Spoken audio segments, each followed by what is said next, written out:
Hey everybody and welcome back to the channel. So, whilst during this intro we cull the wild population of nightbirds in Chile, let me just explain what this video is all about. Very simply, there are three objectives to this video which are going to run in order. In part 1, I want to talk about Haven on Conquest and some strategies which have emerged with friends and I to win the round extremely quickly. Basically, a good tank crew can lock down this map in about 3-4 minutes and then it's game over for the other team if they don't block it. As always, when explaining a strategy, I want to also explain to the best of my ability how to break it, because nobody likes a one-sided fight. In part 2, I want to check in on some of the Season 7 changes and not changes which were very close to my heart, specifically the changes and lack of changes to the Wildcat. And finally, in part 3, I want to check in on one of my favorite and I still think one of the most underrated specialists in the game, Rao. I did a video called The Squad about 6 months ago, but so much has changed and I just wanted to confirm nothing else had changed in Season 7 before making this video. I think we're good to go, so I'm looking forward to it. Guys, I really hope you enjoy. Let's get into it. Okay, so tank strategy. As I was saying in the introduction, a good tank crew, time and time again, comes first and absolutely wipes out the other team, so much so they get very angry about it. I'm guessing many of us have figured out by now that C1 is the kingpin of this entire map. Whoever controls C1 basically wins. So whichever side you're on, it doesn't matter. You're looking at the Russian point of view at the moment. Foot to the floor, don't stop for cheap points at E1 or A1, go straight for the C1 objective in the town square, and get ready for a head-to-head tank or ram fight, depending what's coming the other way.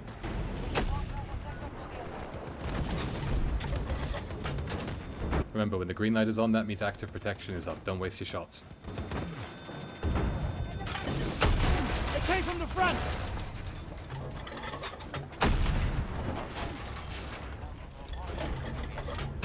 Right, we got the tank, and remember, there's only one tank per side, so now we're free and clear. I'm just going to cheekily blend in another round at exactly the same point, because it's much more interesting to watch than what happened after that fight. What you want to do now is, 1, pick off the stragglers who are starting to work their way up to C1, and then do you see that yellow building on my right? If you're playing on the Russian side, that building has to go. It is a nest of rats. The US side can fill it up with spawn beacons, they can shoot at you with M5s and RPGs. Infantry can gun down into the courtyard. If you're playing on the American side, like you're seeing there in the top left window, it's a red building on the other side of the courtyard.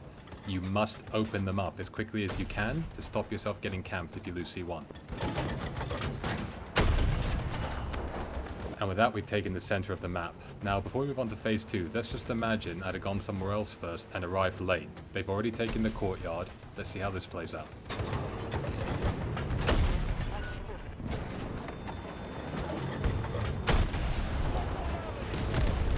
Okay, so we've won and we've taken down their tank, but as you're about to see, it's too late to start celebrating because they've already moved into the yellow building.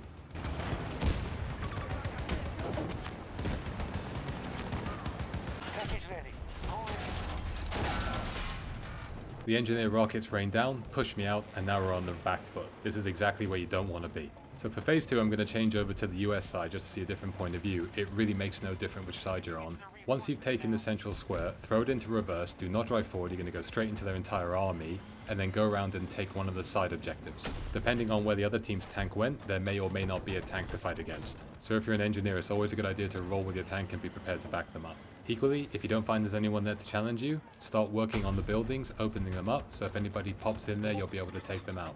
I can't stress enough from our experience playing on this map, the wider you can open the buildings up, the better it is for your ability to defend the objective. So go to town on anything overlooking a key choke point. Okay, in phase 3, once you've taken either B1 or D1, depending which way you went after taking the courtyard at C1, push forward and basically put your foot on their throat. Poor Irish, this is never going to work, man.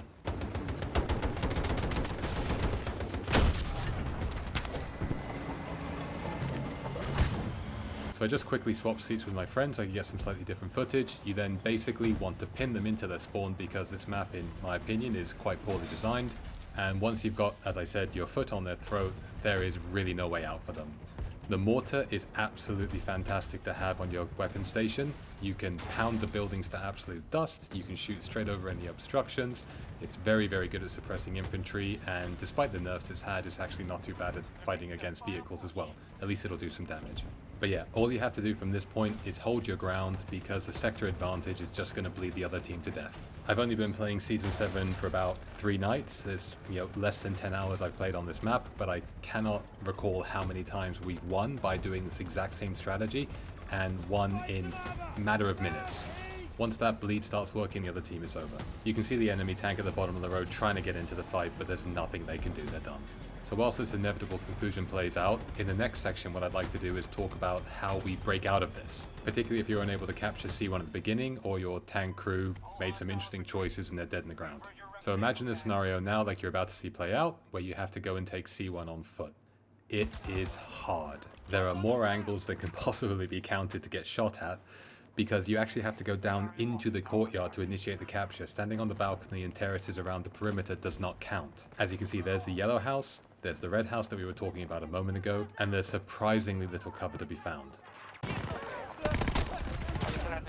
I personally really struggled with this, so, built on the back of my many failures, here's some advice if you would hear it. When you run into the square, underneath the red house on the Russian spawn side, there's a garage that you can hide out in. Now just to give you a little bit of orientation, let's walk to the front and then you'll see there is the yellow house that we saw at the beginning. You see it? Okay, so now you've got some idea of where you are. But the catch to the garage is you have to be very, very close to the door if you actually want to capture the objective. As you can see, if you move to the back, the capture disappears. You have to be at the front. I recommend you stay on the right hand side where I am there, because it puts you out of line of sight of the yellow house, and it's also a blind corner for anybody running in.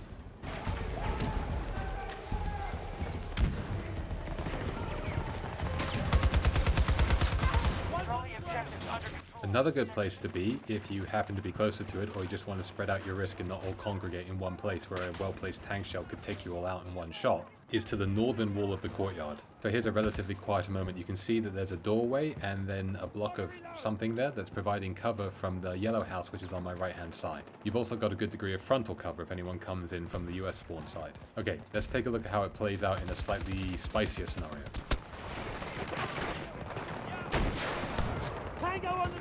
So as you can see, we're not capping anything up here. We've got to get in the courtyard if we want to take C1 back. And as I go over the wall, just take a look. Do you see everyone's dug into the yellow house? At least it's been opened up so we can see them. As long as they stay up there though, there's no danger to them blocking the capture, so I just go prone and take the point off them. Now if you've been taking notes or are familiar with the map, both of those points were at the Russian end. So what if you're coming from the American side? Well, you can see the garage at the far side, and there's the red house we were talking about before. You do not want to go straight down that way. That way is certain death. So come around to your right, and there's a nice corner you can capture on. But first I want to show you my Star Wars skill. So I've been working on my force pull, because it's dangerous going in the open to heal someone. Honestly, I have no idea what happened there. It just looked funny. But yeah, you then go around the corner, you're in the courtyard, tuck into a little doorway on your left, use the van to block line of sight between you and the garage, and these are the 3 best places I know. Everything else is certain death so far for me. Right, so just to close out part 1 of the video, the message I'm trying to get across is that the tank, and possibly the ram if that's your thing, is the absolute dominant force on this map. If your team doesn't deal with it, it's going to deal with you, and the round's going to end extremely quickly. Now, since Season 7's gone live, you're not going to be able to rely on McKay to zipline in there and save you anymore. All of the Assault and Recon classes can now only carry 2C5, so it's time for the engineers to step forward and take their role, which in fairness is exactly what DICE said wanted to happen. Forget the Javelin because there's too many line of sight obstructions, grab an RPG or an M5 and get to work.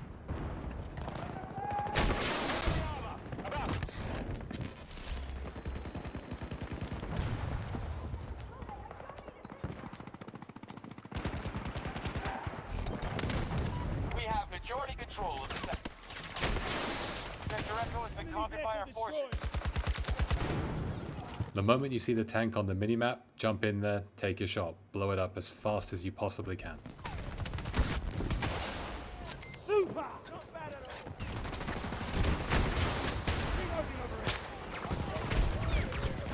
Yeah, I mean, I cannot stress it enough. Maybe I'm already overdoing it at this point. The only thing between you and getting steamrolled is a good engineer pack that's going to go out there and wipe these guys out.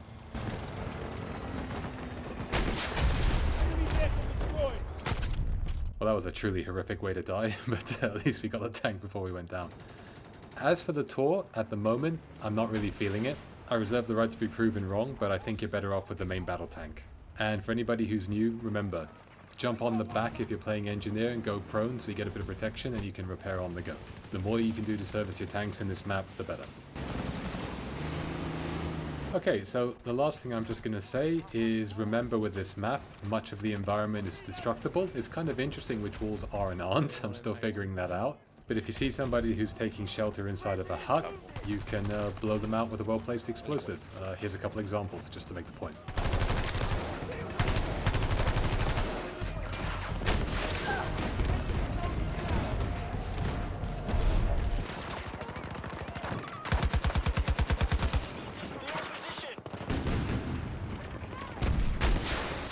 Contact eliminated! So yeah, use the RPG to dig out campers or people taking cover. It's pretty useful. Okay, I just want to segue into part 2, which is talking about the Wildcat and then leading us up to Rao. But before we do, let's just take a little bit of Nightbird gameplay. I don't like the Nightbird, I'm forced to use it on this map, but hey ho, such is life. Any helicopter will do to make the point I want to make, and that is this additional 2 seconds on the flare recovery is meaningless. I didn't even notice the entire time I've been playing these last few evenings. Now I could sit here and go on a rant about how I think the Nightbird is overpowered, but frankly who the hell cares what I think, so let's not do that. Sticking to this map, I will just say that the C-Rams are in incredibly useless positions.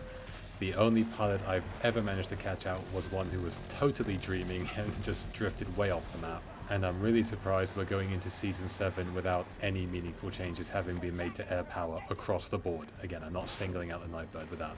But as I say, that is a nice segue into what I want to talk about next, which is to first of all take a look at the changes to the Wildcat that DICE brought in, and equally what was on my wish list that they didn't bring in, and I'm going to continue to petition that they do, and also why Rao is going to be so important in Season 7 because we need people to take out aircraft. So let's go take a look at this right now.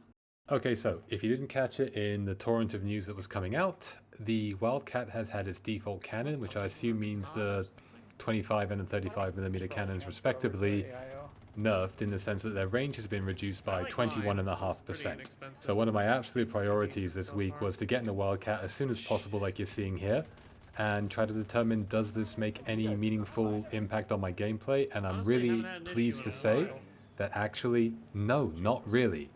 I was very fortunate on this run that 3 aircraft very obligingly just teed themselves up for me to let me test this out. And what you're seeing here is a stealth helicopter coming over at pretty much what I would consider max range for me anyway.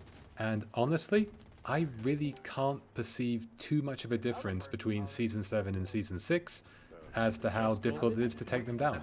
I mean, maybe there's a little bit more of a spread here as it gets right to the range limit, but no. Yeah, I won't labor it. I think it was pretty fine, so I'm really happy about that.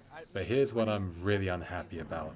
I cannot believe that Wildcats have still not been given APS, especially when they're the primary target of every single attack helicopter pilot. So without that change, I don't think we're going to see any meaningful rebalance of air power versus the rest of the game. So that's why I want to spend Section 3 promoting Rao, and more particularly a squad of Rao-led engineers fulfilling that anti-air role, because God knows the Wildcats could use some help. So on that note, let me take a look at one of my favorite specialists, Rao, when he's leading a team of engineers. Now, one thing right away, DICE said they were going to extend the time it takes to hack a vehicle, and as you can see, I'm clearly in the Season 7 Haven map.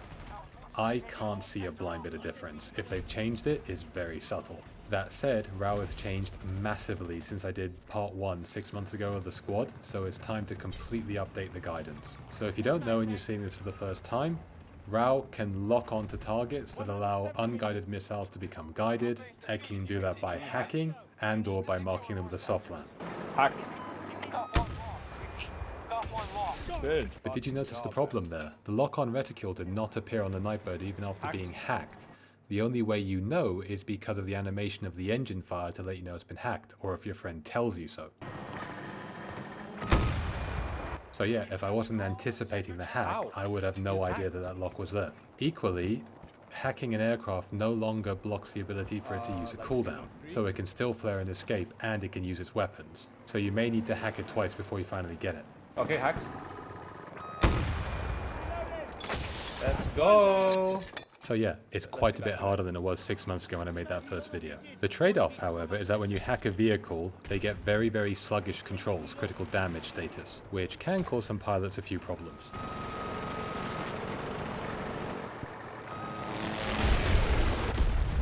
The problem for the Rao player though is that now it's an engine fire status. The funny thing is, you can just use your normal repair function like you're seeing here. Boom, completely cancel the effect of the hack. You actually don't need the Cyber Warfare suite to defeat it anymore. In any case, if you're playing Rao and you can shout out to your team what you're hacking, it gives you precious seconds to get the kill. No longer control an objective. And he's painted, and he's painted. Target destroyed. Sector Alpha Good has job. been taken by the enemy. And if the engineer on the Rao team, try to anticipate it, particularly when it's called out, so you don't waste any valuable seconds to get the lock on in the shot.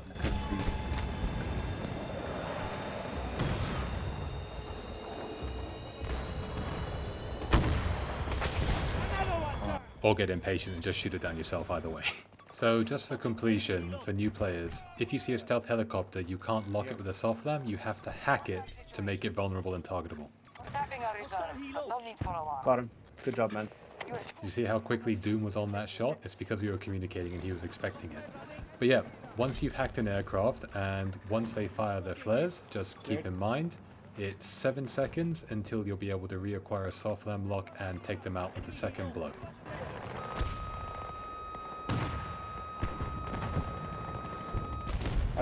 I got him. Good job, man. The last thing I would just say of substance, if you're going to run a missile crew with Rao, do not take Stingers because Stingers require 2 missiles to down even the lightest of aircraft. It's just not necessary. Great.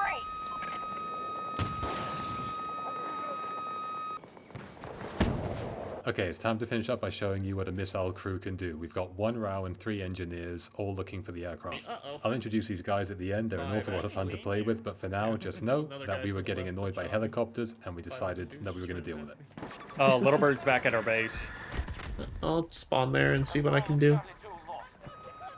It's also, Firing. hey friend, why can't I lock on? He can't lock on because we're still in the 7-second flare window. Now I can. Bro, they I have need ammo. like 3 fucking tanks out. Hit I him. don't know what's He's happening. dead. Hey, One down. He's like right above you now. Going towards D. Okay. Get the Three- f out of here. Oh, Got nice. him. Good shot. That's one pain in the ass down. Get ready for 5 more. Remember, it's not all about air vehicles. Targeting ground vehicles is really helpful as well. Tells everybody where they are and guides in all the missiles in the area. Too, so I'll watch her back. Tank dead. Remember guys, we can't rely on McKay to do that anymore. He's only got 2 C5. It's on us. Yeah. So it doesn't get. The enemy Alright. sectors of the rest. Getting ready. Now hold more than that. Locking. Oh, never mind. Gar snuck in there in our squad and quickly got that one. But again, just a reminder, you saw this more in part 1 where I explained it in a lot more detail. But when you lock on to a target with the soft lam, vehicles equipped with AGM missiles can also target vehicles in the air, which is extremely helpful if your attack helicopter configured for ground targets gets into a fight with a Nightbird. Oh my god, dude. I have a rocket. Yep, Alright, he yep. flared. Just wait your turn. Spotted. Enemy helo. Around 300 meters. You should have. He's pulling crazy maneuvers. There he is. Come on, buddy. Got him. There you go. And the jet completely ignored you. So Being able to allow any missile type to target the vehicle that you're painting is a huge utility for the team, and I really think it's underrated. It can swing things in your favor.